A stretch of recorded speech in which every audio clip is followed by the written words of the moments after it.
Great communication is a huge part of what's going to make you successful.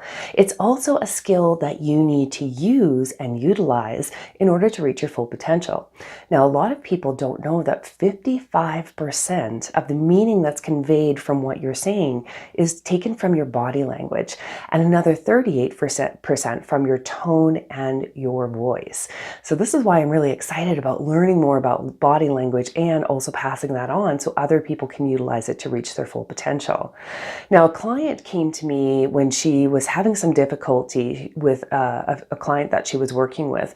This was a team of men. They were very successful and they were alpha males, and she had been hired in to deliver a strategy for them. Now, they weren't taking that strategy and putting it into place in the way that she wanted. She had delivered it, but they were still talking with her about it and discussing it and asking questions about it, which isn't a bad thing, but she'd gone over this quite a bit, and she knew this was the strategy that needed to be put into place, and she was quite frustrated by the fact that they weren't taking it and running with it. So when she came to me, that frustration was really evident. So we worked on two things.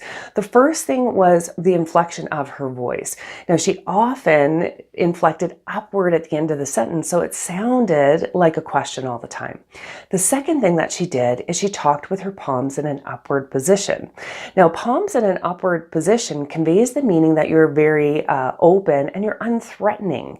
But the downside to this when you're talking to people and you need to put a strategy into place is that having your palms open also says that you're asking for input, and you will want more. Do you want to have a conversation around what's being said rather than it being a definitive statement?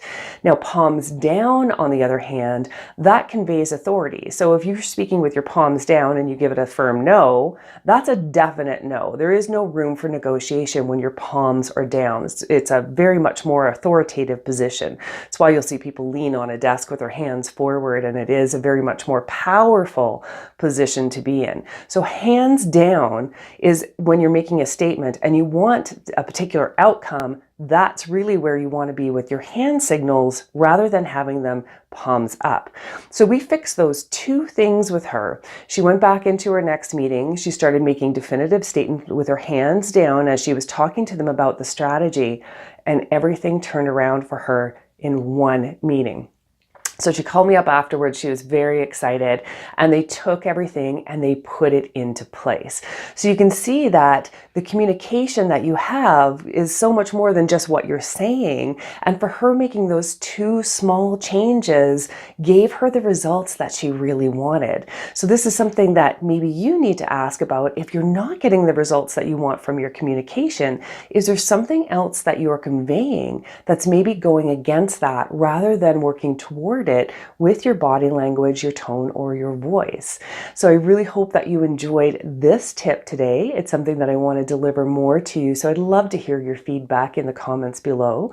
If you haven't already, please do subscribe. Just click that little button down there, and that way you will get weekly trainings coming right into your inbox on all the things that are going to help you to reach your full potential and truly optimize your life. Thank you so much for spending the time with me today.